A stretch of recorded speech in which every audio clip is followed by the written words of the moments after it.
Welcome, everyone. We're just going to give folks a minute to join the webinar, and we will get started after that.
All right, it looks like we are slowing down. Well, let me give it a few more seconds. We are slowing down for a second here. Make sure everybody gets in.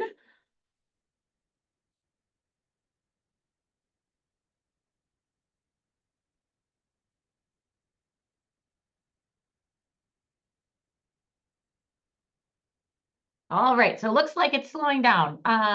Welcome to today's webinar on entitled, "Oh no, I was declined. What do I do now?" Responding to declination. So whether you are a person who has been declined or a person who is just joining to learn more about the process, we're really glad that you could join us today.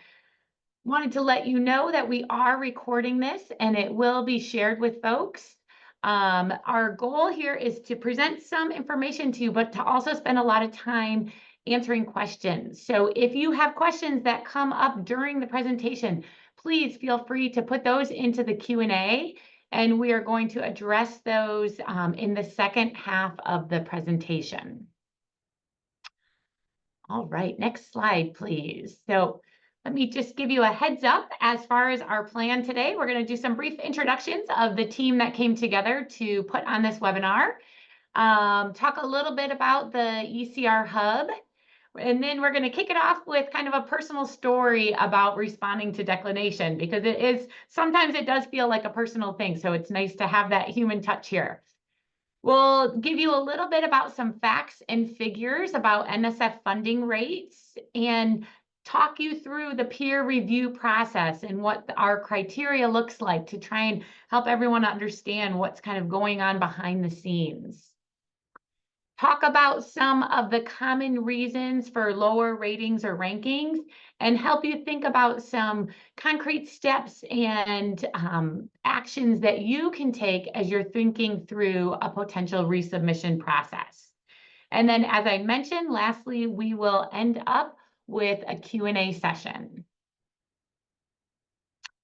So by way of introductions, my name is Jessica Spybrook, and I am a program officer at NSF in the Division of Research on Learning, and ECR Core is one of the programs that I work with. I am joined by two of my colleagues. Jolene came off mute, so I will let her introduce herself. Hi, I'm Jolene Jesse. I am also a program officer here at NSF. I have been a program officer for 20 years. I just had my 20-year anniversary at this past July. And I've worked on ECR Core since its inception. So it's great to see so many people here. Lori? Congratulations, Jolene. I hadn't realized it's been 20 years. That's amazing. I'm Lori Takeuchi. I'm a program officer also in the Division of Research on Learning here at NSF. I also work on ECR, and I've been here for about 4 years or so. I'm really excited by the great turnout that we have today. And I will pass it over to Danielle. And hi, everyone. I'm Danielle Ferguson. I'm here representing the ECR Hub, and I will talk more on the next slide about who we are at the ECR Hub. I've been at AIR for 8 years now. So happy to be here. And I'll pass it to Roni. Yeah, and I'm a part of the ECR Hub. I work for Danielle. That's my joke. That's the inside joke. But I'm excited to be here. And we're the leaders of Task 4, which is really about broadening participation. So we're really excited to be here to really help you understand what you can do once you are declined. So we are just excited you're here.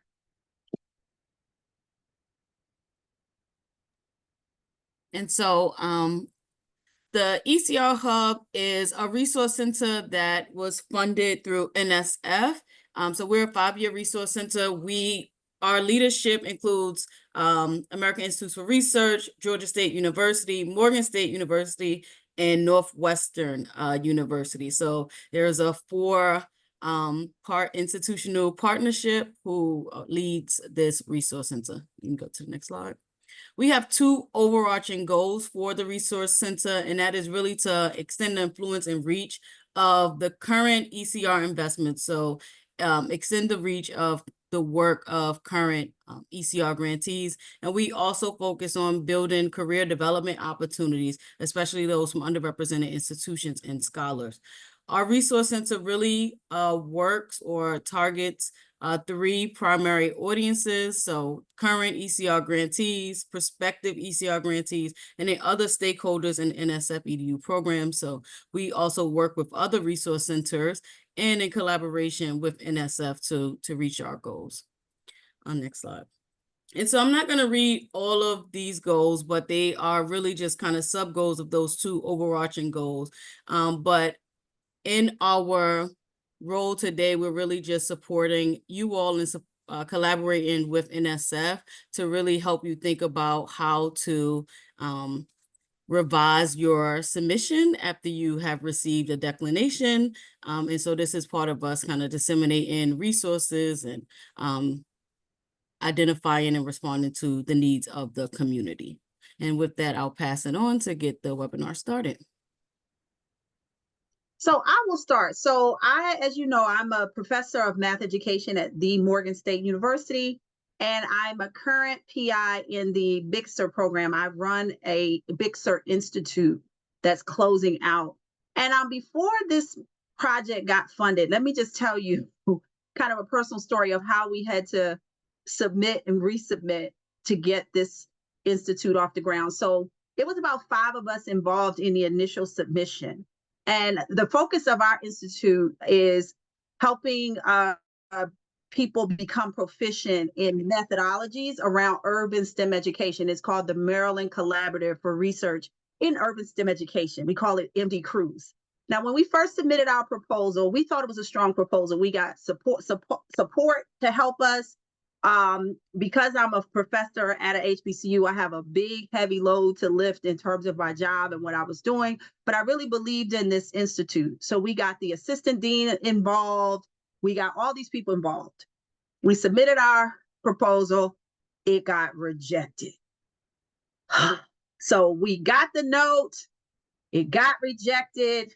Initially, I was like, I ain't doing this no more. It was too much, blah, blah, blah. So anyway, after I got out of my feelings around being rejected, I incorporated some new eyes on the proposal. So we went through the comments, which when we really looked at them, they weren't major, but when we see rejected, we were just like, they don't like our idea. We made up a whole lot of stories.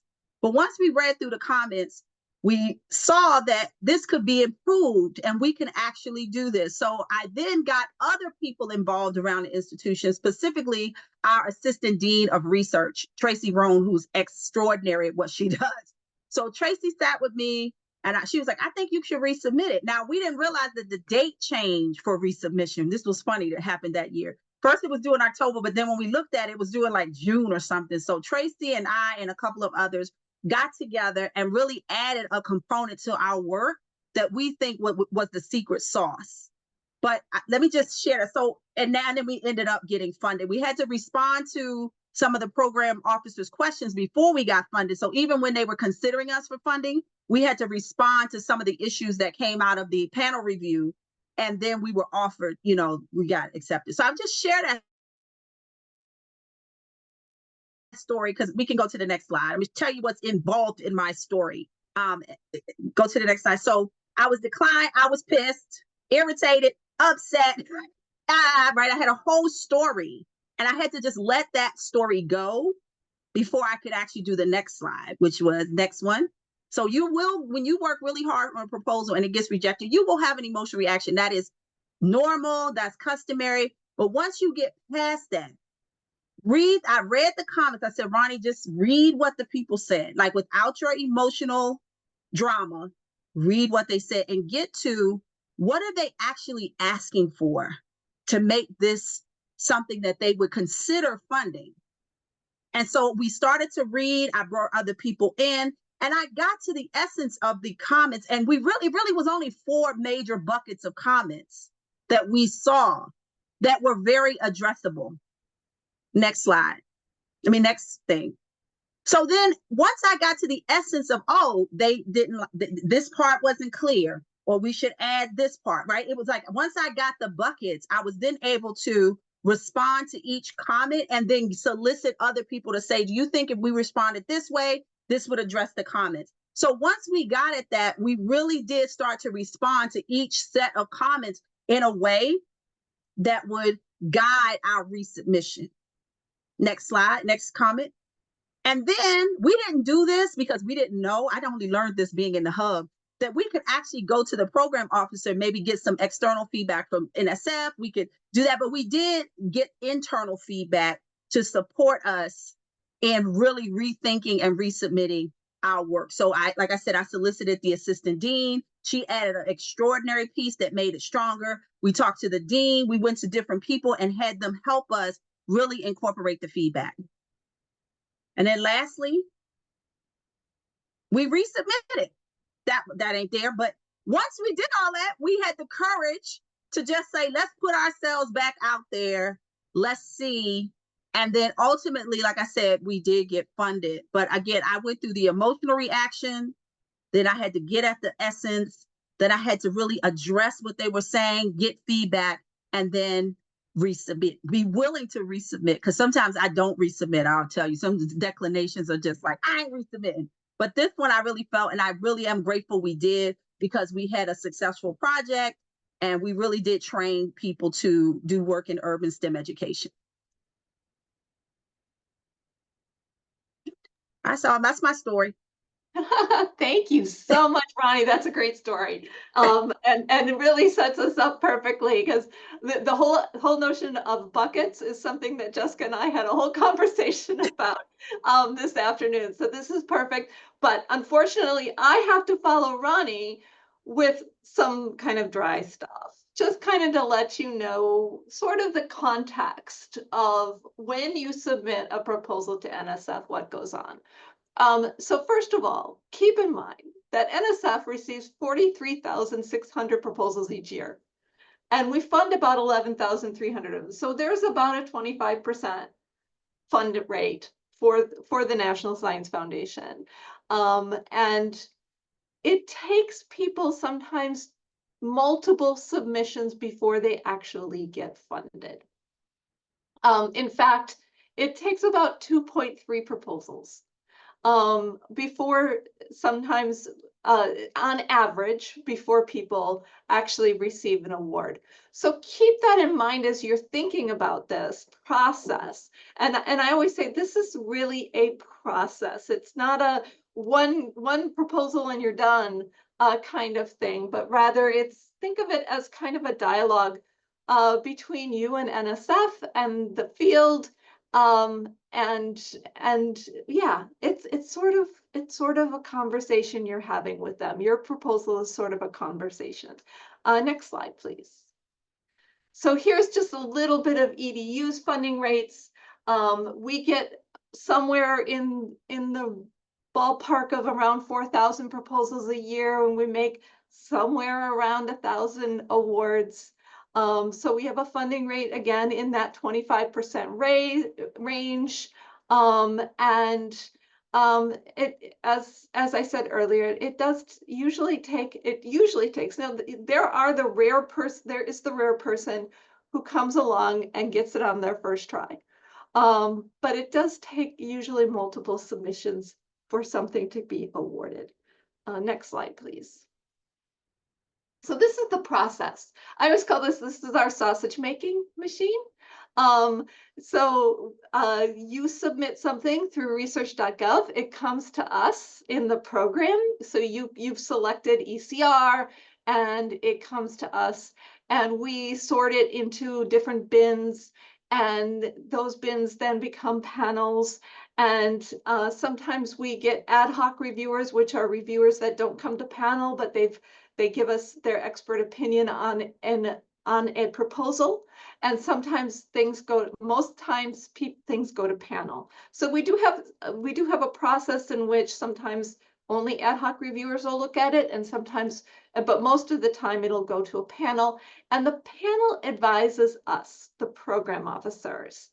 And through that process, we then get that feedback and we start to think about all sorts of things. And is there another click on this slide? Yeah, there we go. So we've got the reviews now. We go through a process with our colleagues where somebody else is going to read your proposal and the reviews and kind of weigh in on it. We have a whole bunch of what we call likelies meetings, which are proposals that we're considering awarding and that we talk about with one another. We have group meetings on this. We think about our portfolio balance, and then we make a recommendation. So all along the lines, it's advisory and it's recommendations. And then our recommendation goes to the division director. If it's declined, that's going to go immediately to you from my division director. If it's going to go to an award recommendation, my division director then recommends your proposal to our division of grants and agreements. Our division of grants and agreements is the only one that can make the decision to make an award. All the way along the line, it's a recommendation until DGA decides they're going to make that award and you get that award letter. And all of this takes somewhere between 6 to 7 months to do. And I get it. You know, that's a long period of time. You've written that proposal, you're really excited. And then it's 6 or 7 months before you hear. But keep in mind, all those steps along the way take time, and people need to read your proposal. So next slide, please. Yeah, so here's the peer review process. When we ask people to review your proposal, there are things that we ask them to focus on. First of all, there are components outlined in the ECR solicitation that we ask them to make sure that you have covered. There's a lot of lists in the ECR solicitation, and I know that Joni put a link in the chat to the overview webinar for ECR. I really encourage you to look at that, even if you've already submitted to ECR and you think you know the program. Go back and review that a little bit, because it is helpful for you to see exactly what I'm talking about with the components outlined in the ECR solicitation. And I'll tell you, a lot of times declines happen because people did not really read the solicitation and follow the guidelines. And then there's the 2 NSF merit review criteria, and that's the intellectual merit, or the potential to advance knowledge, and the broader impacts, which is the potential to benefit society and contribute to specific desired societal outcomes. We weigh both of these equally, especially when we're looking at portfolio balance. So really understand the components outlined in the ECR solicitation, what we mean by intellectual merit, and what we mean by broader impacts, because all of those things are going to be things that the reviewers weigh in the review process. Next slide, please. So just some really basic common things that might lead to low ratings and low rankings by the panel. So kind of general things is insufficient review of background literature and prior research. If you aren't situating your work in what we already know, it's very hard for panelists. They get a little testy about stuff like that. So make sure that you're grounding what you're doing in what we already know from the literature.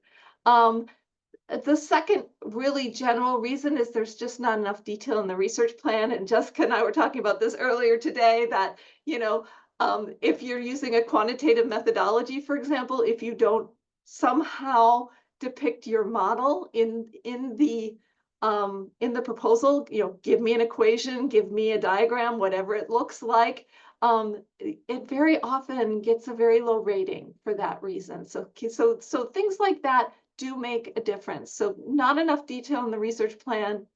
If it's unfocused, if you're trying to do way too much, you're trying to cram everything in there because you think that the reviewers are going to like it if you're doing everything and broader impacts and this and that, think about how to focus your proposal a little bit more. And then some ECR specific reasons. Very oftentimes we get, ECR is a basic or use-inspired basic research program. And very often we get things that are a little bit too focused on a specific R&D issue, rather than basic research, rather than asking big questions.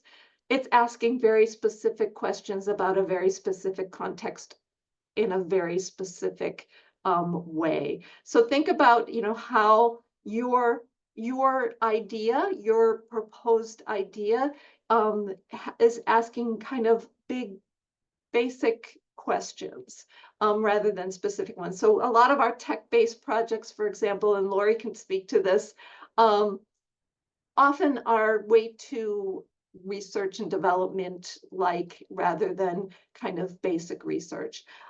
Second reason is it fails to contribute to methods or theory, which again, basic research really is important to contribute to theory. And then finally, that it under describes the research design. And I talked about that earlier, the methods or the analysis plans.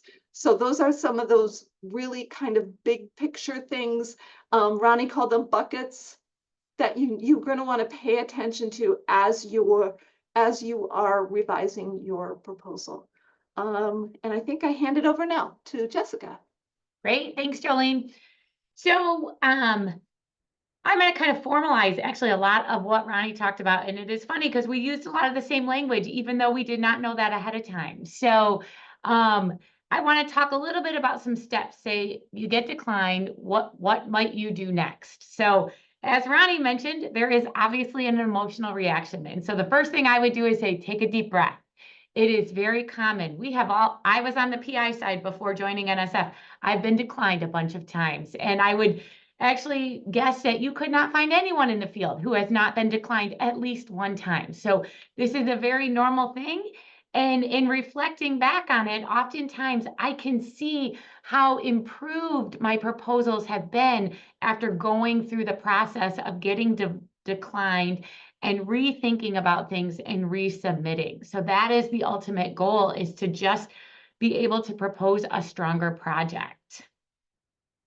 So concrete things to do when you are thinking about next steps is I want to talk about 3 different kind of elements that you may receive in your feedback. So you are not necessarily going to always receive all 3 of these. It just kind of depends if your particular proposal goes to panel or not. But one item that you are going to receive is the PO comments. And so in many cases, what we do when we're writing the PO comments is we try to kind of summarize what we think of as the really positive things about the proposal, and also the kind of main areas of improvement. Or you could think of it as kind of the big bucket areas in which we could see potential revisions, areas where there were some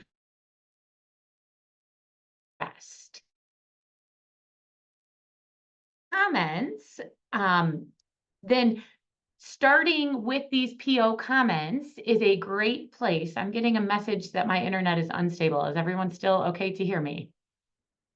Are we good? Okay. All right. So starting with these PO comments is a really good place to help you kind of wrap your head around big picture feedback related to your particular proposal. In cases, Jolene mentioned the panel, the fact that reviewers come together and discuss proposals in panel. And if your proposal is discussed in panel, then you will also receive a panel summary. And a panel summary is also a great place to kind of look for big picture feedback on your proposal. So a panel summary is written, it's drafted by one person on the panel, but then all of the panelists agree to that panel summary. And so in essence, it's giving you kind of the perspective from the panel on these are the real positive things, and these are the areas or the primary buckets where you want to look for improvement. The third set of feedback that you will get are the individual reviews.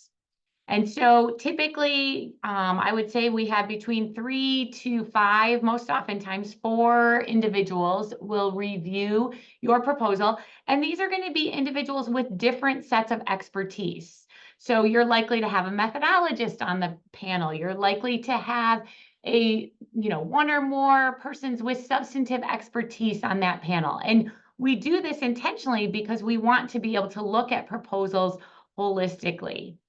And so you're going to get reviews, and more than likely, those individual reviews are not going to be totally consistent because they're coming from different folks in the field. And so that's where thinking through the PO comments, revisiting the panel summary, and thinking about organizing the feedback into kind of those big buckets is really helpful.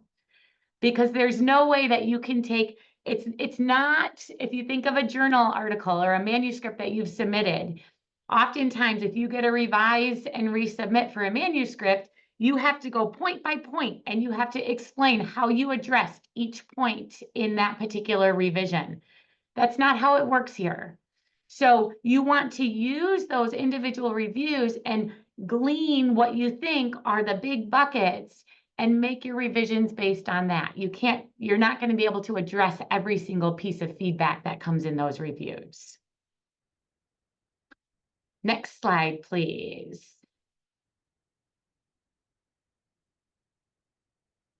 So once you've had a chance to kind of take that deep breath, calm down, I used to tell my students a week minimum before they really sat down and tried to comprehend and understand the feedback. It is a really good idea to email the program officer whose name and email address are listed in the email that you received with your declination. So this is the person in most cases that handled your particular proposal. And so I think some people know about this, some people don't know about this. If you weren't aware, this is a good thing to do. This is another opportunity for you to talk things over with a program officer. So start by emailing that particular program officer. If for some reason you don't hear back from that program officer, perhaps they're out of town and forgot to put an out of email office on or whatever, you can also email the ECR@nsf.gov and we can move things around as need be. What will happen when you email that program officer, more than likely, is they'll say, oh, great, thanks for following up. Let's set a 30-minute meeting so that we can talk about your feedback and talk about your proposal. And I wrote on here, prepare for the meeting with the program officer, but Jolene and I were talking today. This is a two-way street. I do tons of these meetings, as does Jolene and Lori, and I prepare for every one of those meetings too, because I want to have it on the top of my head, what your proposal was about, what the reviews looked like, what the panel summary said, so that we can have a dialogue. So on your part, I would suggest doing the same thing. You want to read those reviews, you want to read the summary, you want to read the PO comments and try to organize your thoughts so that you can have, a conversation with the PO about the feedback, about, here's what I saw as the things reviewers thought were really good about my proposal. Here's the areas where I felt like they really, suggested were not quite as strong and that I need to think about in my revisions. So preparing for that meeting so that it can be a two-way street and a two-way conversation is a really good idea. You can also ask questions like, hey, I didn't really understand this feedback. Can you elaborate on that? Do you have any insight? You know, what reviewers were talking about here? And in some cases, the program officer will, in some cases, they may not either, particularly if it didn't rise to the level of, you know, a whole panel discussion. Next slide, please. Okay, so you've had your feedback, you've had a time to, or had a chance to spend some time with your feedback. You've had a conversation with your program officer and kind of thought through some of these things. And now you're actually thinking about preparing that resubmission. So a few things to keep in mind here. Number one is you want to substantially revise your proposal. So it's not enough to say, oh, well, you know, I just kind of tweaked this one small section and then I'm just gonna throw it in there and hope that next time around it goes to a different panel. Doesn't work like that. So we are paying attention to proposals when they come in to make sure that they have been substantially revised, because the goal is to continue to revise that to make it a stronger and stronger proposal over time. Second thing on here, so I kind of mentioned this before, you're not going to be single piece of feedback from every individual reviewer. And in some cases, they may conflict with each other because maybe they brought different perspectives to that particular proposal. That happens all the time. So really, you are the expert. And so you are wanting to, you know, with your team, come up with what feedback, you know, you want to focus on and prioritize in your revision.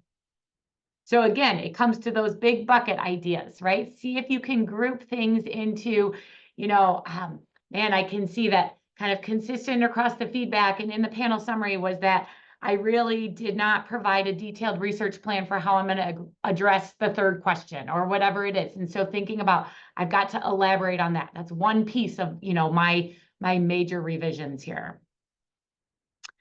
Third thing on here is to, you know, once you come up with those revisions, so share that with folks. If you have an advisory board, many of these grants do have an advisory board.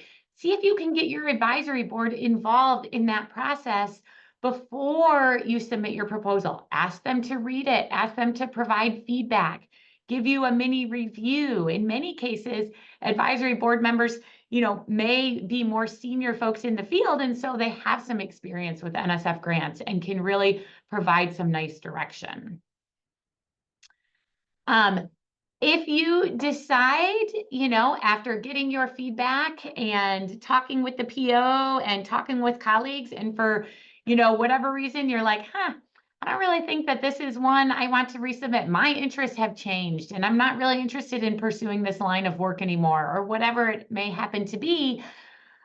We would encourage you to volunteer that year to serve on a panel. So one of the best ways to understand how the review process works, to understand what the panel looks like and what those conversations are all about, is to participate in the process. So if you send your CV, you can just do a short CV. It doesn't have to be your whole thing, and a brief bio to that ECR email alias. That's really helpful to us, because then we're like, oh, I need this type of expertise on my panel. Great. I want to bring some junior folks in on my panel so that they can have that experience. We're trying to create these panels that have expertise as well as a variety of folks across career stages, across academia, research firms, different places like that, to really have a holistic evaluation of proposals. Next slide, please. So just to keep in mind before we open this up to looking at some of the Q&A that have come in, and I think I was kind of watching them before, and I think a lot of them actually have been answered as we've been talking, but we look forward to answering more questions. So some of the things that to keep in mind as you're revising or as you're writing your proposal is key characteristics that make competitive ECR proposals. So the work is potentially transformative. A theoretical framework is presented and it's justified and it's appropriate. Research questions are clearly stated and they are tied to the theory. Along with that, from the research plan perspective, it's tied to the research questions. So the study population, the data collection procedures, the methods all link back to the research questions. We should be able to see, oh, this research question is about math achievement. Oh, and the outcomes, we can see how they're measuring math achievement. If instead we get to the outcomes and it's about growth mindset, for example, it's like, wait, there's a disconnect here. So thinking about making this a really logical presentation of what it is that you're trying to do. And the last one, and Jolene mentioned this as kind of an area that we see a negative, but an area that where we see really competitive proposals are those that are really described with sufficient detail for the type of analysis. So we are agnostic. We don't care if you're doing quantitative or qualitative. What we care about is that your methods are appropriate for the research questions and that your methods are laid out in a way that folks understand what it is and how it is that you're going to answer your research questions. So with that, I think that was my last slide, and I am going to turn it over to Danielle to moderate the Q&A. Yes, thank you. So we are going to use this last 25 minutes or so to respond to some of your questions. Many of you submitted questions during the registration process. So I will ask a few of those questions first, and then I'll go to the Q&A and ask some of those questions. So we will try to answer as many questions as we can. So the first question is, how can we revise our proposals to address reviewers' critiques when reviewers change from year to year? So I'm happy to take that one, Danielle. And it's something Jolene and I were discussing before the webinar. So yes, this is true. Reviewers often change from year to year. However, oftentimes what you will see is you will see kind of common themes across those years or across those reviews from year to year. So if, you know, and again, not down to the little detail, but in those big buckets. So again, we see concerns year after year on, I need more details on the research plan, or I need more details on the proposed analyses. So, you know, although they are going to change, you want to think about addressing kind of those big picture ideas to the best of your ability.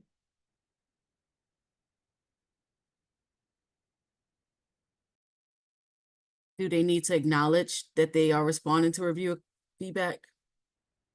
Okay. How important is having key personnel with prior NSF experience or grant awards and submitting a competitive proposal?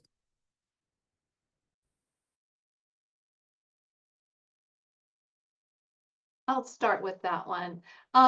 Actually, prior NSF support is not a requirement of submitting a proposal.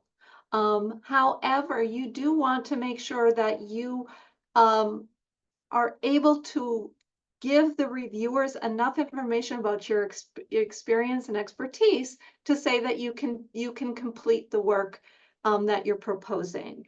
Prior NSF support is something that if you've gotten it, you do need to report it in the proposal, but it is not a requirement. So really work on your bio sketch, work on making sure that the reviewers understand where you've already done work in the particular area that you are working in. And then from there, that's the most important thing is making sure that the reviewers understand that you've got the expertise and the experience to do the work.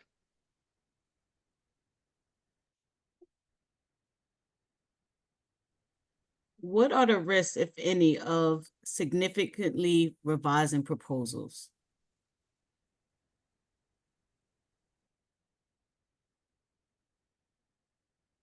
Well, I can tell you the risk of not significantly revising the proposal. I could flip it around. The risk of not significantly revising the proposal is that it can be returned. So when proposals come in, kind of you can think of it as like the fact-checking machine goes through, right? to see if proposals kind of are identical to prior years. And if they are very, very, very similar to prior years, it can be returned without review. So significant revisions, I would say, again, look at the positives. So what are the things reviewers really liked? Don't take those things out, right? So, you know, if those are things that got good feedback, leave those in there and focus on the areas of improvement.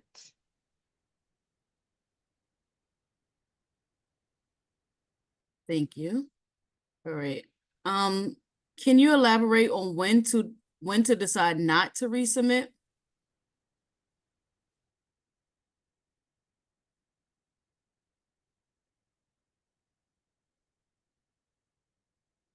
So how do you assess whether a proposal is worth revising or not? I think, you know, when you have that conversation with the program officer, you know, think about it. You know, when the program officer says, these are the major problems with your proposal, that you're going to want to address, think about whether or not you actually can address them. Or if it's such a radical change that you really need to start from scratch or get a new idea. A lot of that is going to be in the conversation with your program officer. So if you're really not knowing if you should resubmit or not, and it really depends on the ratings and the reviews and the panel, what the panel said, think about, you know, is this an idea that merits resubmitting it? And talk with the program officer about that. And we know that the reviewers will change every year. Will the program officers change? It's a possibility. I mean, it very much depends. For example, I'm a rotator, so NSF has rotators come in, and so we stay for 1 to 3 years. So my rotation will be ending in January. So I wouldn't be handling, you know, same proposals from last year. So that's just one example. Even within, there's no guarantee that your proposal is going to go back to the same program officer. But as Jolene mentioned earlier, program officers communicate a lot. And so we talk to each other and we, you know, really value the feedback that different program officers provide. And so it wouldn't be, you know, uncommon for a program officer. If I had a new one and I saw that, you know, Jolene had that proposal before, I might say, hey, let's chat about this. So it can certainly change hands, but there is still, you know, an institutional memory there, I would say.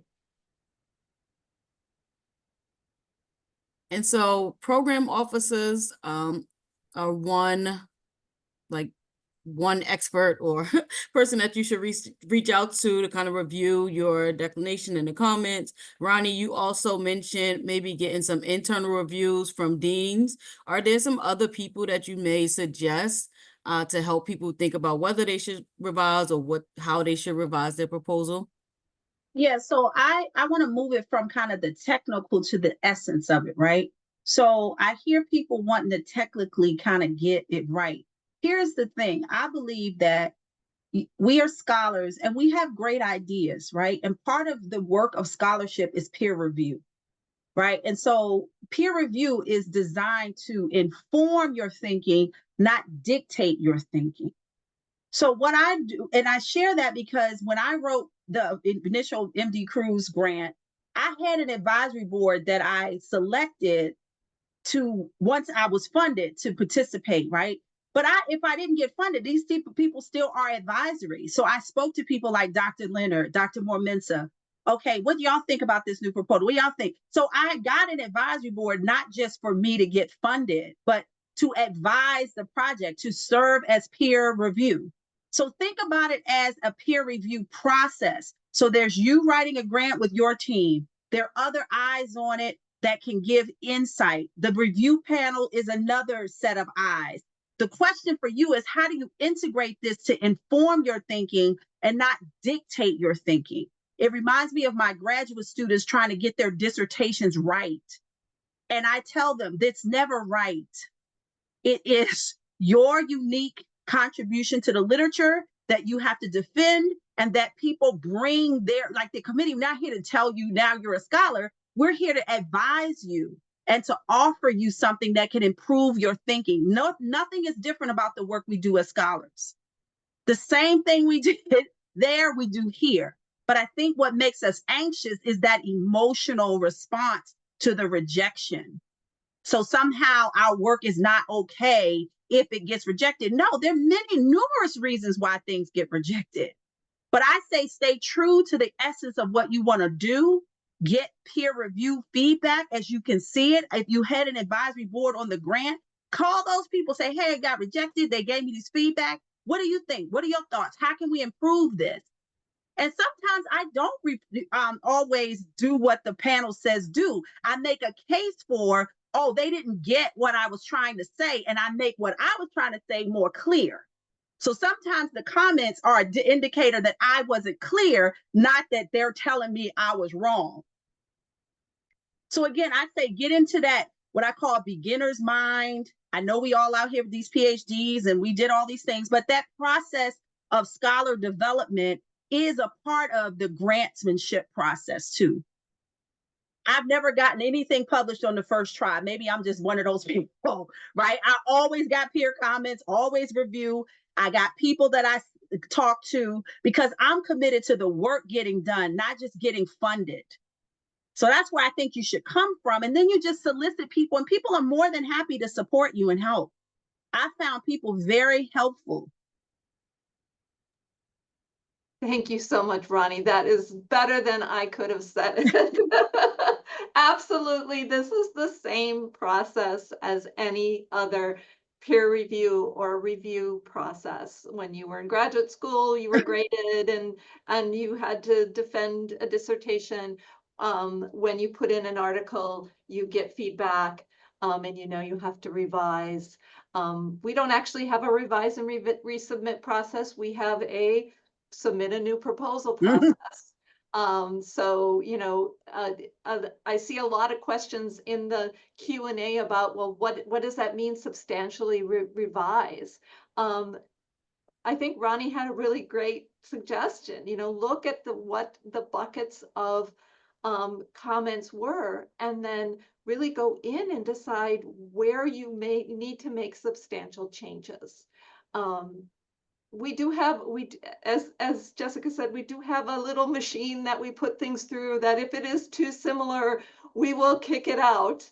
But we don't do that often. I would say maybe less than 1% of proposals actually get kicked back. But for the most part, it is when it's just egregiously not changed. So keep that in mind and don't just tweak it. Go in and really decide, is this really how I want to approach this particular research, these particular research questions that I'm asking? Is it the right approach? You know, how did I not, if I didn't explain it well, how do I change the way I've explained it so that people understand it better? And that's then getting that feedback, as Roni said, getting that feedback from your advisory board. Start this process as soon as you get that decline, so that you can substantially talk to your peers and see what they think about the way you could change things. But it does need to change. You can't submit the same proposal. We do get a little cranky about that. Can I just add to that? And sorry, folks, I've been trying to respond to your questions in the Q&A written form, but we did get a lot of questions about that, like how different is substantial and what is the process, especially if you get a different panel of reviewers, how do they know that it's changed? It's actually us program officers who do the comparisons. So if we see that there is a resubmission, then we are going to actually just check, we're going to read through the proposal to make sure that it's not too similar from the previous version. Because again, as Jolene said, it's a very, very small likelihood that it'll be what we call returned without review. But there are people who are actually looking into that. So it's not just some algorithm or AI, whatever that's doing it. We have to look. And then on the other end, if it turns out that that proposal was really that it did well in the resubmission, we program officers would actually go back and look to see what did you submit last year and what did you submit this year, and were those changes incorporated. And we consider that like really great if we see that you've changed. So there's a lot of human power behind these comparisons in terms of what we mean by substantial, and we see the effort. We appreciate the effort when you do make changes as suggested by the panel in a previous year. And there was a question I wanted to respond to. Someone had put in a thing about they got some kind of nuanced reviewer comments around based on some logistical aspect. One reviewer gave us 4 and reasons were budget-like things about buying laptops, and you felt that that was unfair. So let me explain to you that different reviewers focus on different things. There are some reviewers literally that go straight to the budget. That's their thing. They're going to look at whether what you say you're doing and the budget you got is a match, right? And so I would assert that whatever feedback you're getting is the exact and perfect feedback for you, even if it seems trivial, even if you feel they're being unfair, because they don't know you. Nobody knows you, and I don't think that's the spirit of it. But I would argue that there are different types of reviewers that look at different things. Like my thing is a theoretical framework. That's the first place I go. I go to how they're theorizing and how does everything fit together. If that's off, I'm going to probably be the reviewer that says that if I'm on a panel. Somebody else may look at the methodology. Someone else may look at the budget. So here's the deal. I would suggest you take the position that whatever feedback you got was the right and perfect feedback for you. I ain't saying that's right or true. I just believe in universal law. Like when I get certain feedback, I'm like, okay, this is the feedback you need. The reason why you need it is because you got it. So even if you feel it's trivial, I would say take a deep look at your budget, take out the emotion of it's unfair, because fair, I don't even deal, I'm a Libra. I could talk about fair, but it doesn't matter here. So really take off the emotion, deal with your emotional response first so that you can look objectively at what people are saying to you as a gift to actually improve your work. If you take it that way, you might see that in your world, the budget might have been small, but in that reviewer's world, it really did matter. So let's just make sure it's aligned. And I think that, to me, when you get the emotion out of it and it's not fair, and I wish they would have talked about this and not that, you got the perfect comments for you. So take that position and then just deal with whatever is coming to you and let the emotional stuff go. I'm not saying that's easy, because I'd be pissed off when I spend 6 months on a proposal and somebody talk about something that I feel is trivial. But once I get out of my emotions, then I'm like, well, Roni, it's trivial, but this is going to be the thing that might make the difference. Like, you know how you make a soup and you might miss a little ingredient that you think is no big deal, and then you put that ingredient in and bam, you got the best soup ever. That's the way I come at it.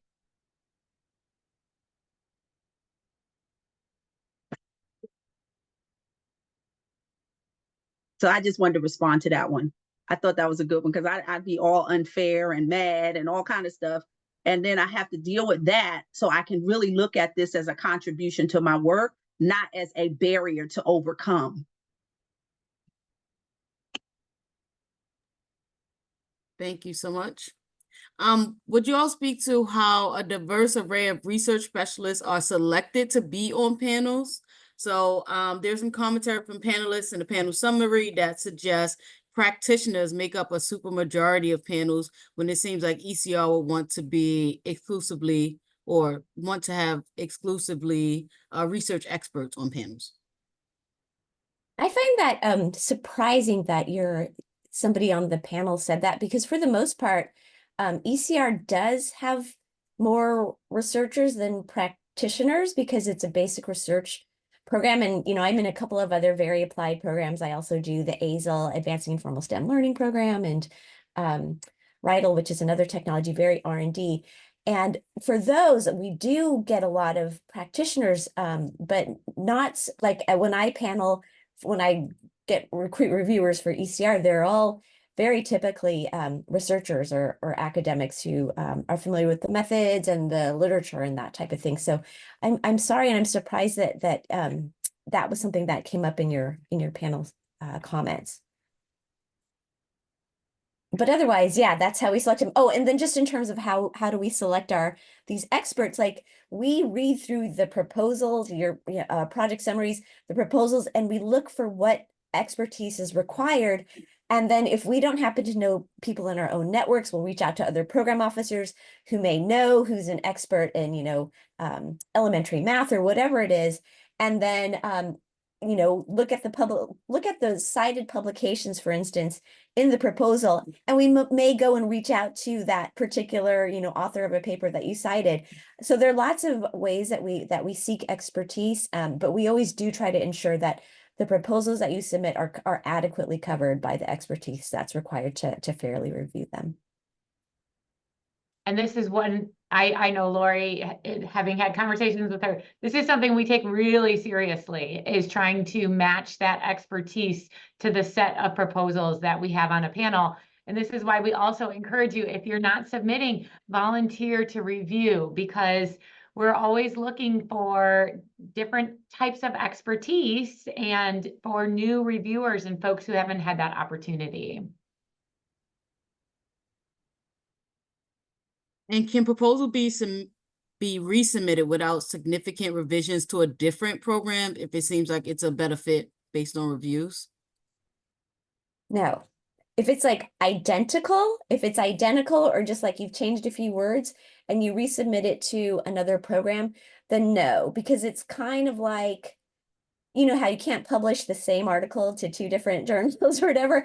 The same thing, you're not allowed to. And because it's just, every program has its own set of goals and aims. And so if you were to just kind of maybe just change a few words, then it's not. And then also we program officers, again, we're going to do the looking, we're going to compare across the different submissions. And if we see that they're too similar, then we will return with that review. Even if panelists said that it's a better fit for another panel, you still got to revise it. And it's just going to make sense for you to revise it so that it fits the other program. So we only have a couple minutes left, and since this is an ECR webinar, can you explain the difference between basic and fundamental research that's funded through ECR program compared to R&D? And somebody said an R&D or even applied research. So R&D research, applied research, and fundamental research. Can you give people kind of the cliff notes on the difference and distinction? Sure, I can try, but I would also suggest that folks go and watch the webinar that is recorded because we spend much of the webinar talking about that. And I'll try and give it to you in the form of an example. So if I'm trying to understand, say, how children in third grade conceptualize algebraic concepts, right? Fundamental knowledge. I want to understand how do we, get kids in young grades to understand the basics of algebra versus I've developed an intervention, a new curriculum to teach third graders algebra because I already understand how to do it. And I'm going to go out and I'm going to test that intervention in school settings. So two kind of similar topics, right? But if my goal is the underlying mechanisms, how do they learn about algebraic thinking in third grade? That's going to be a core project. If I'm interested in testing whether my intervention is effective in third grade classrooms in rural settings, that's going to be a DRK-12 project because that's a very applied project with a different set of goals. I don't know, Lori, if you have anything to add. No, I mean, really watch this video that Joni put into the chat because this is what it's all about. So Thank you all so much. I just want to give the panelists one more opportunity. Is there any last concluding words that you would like to share before we drop the survey in the chat? Just feel free to reach out to your program officer. If you don't have a program officer because you weren't declined, you can feel free to email what is it, ECR@nsf.gov to set up a meeting to talk about your proposal. Like, we're here to answer your questions, so do please reach out. This is our job. Right. I just wanted to reiterate that. I was going to say the same thing. We take one pagers, and so we meet with folks after they're declined, but we also meet with folks when they're in the process of thinking about submitting. So you can send a one pager to that email alias, and it will be routed to the program officer who has expertise in that area. And we will more than likely set up a meeting to chat with you and make sure ECR is a good fit. Let's think about these different things. So as Lori said, we are here to help. So definitely please do reach out. Yes, and thank you all so much for joining. We put a link in the chat for our survey so you can help us improve sessions like this. As we said, I'm representing myself and Roni represent ECR Hub. We also have a list of resources for you to help you develop your proposals and how to resubmit and etc. So we look forward to reaching out, responding to your questions if you reach out to us. Sorry. And have a great day. Thank you. And thank you for your time and your commitment, especially on a random Tuesday at 4 o'clock. So thank you. Thanks everyone for joining. All right. Bye. Good luck.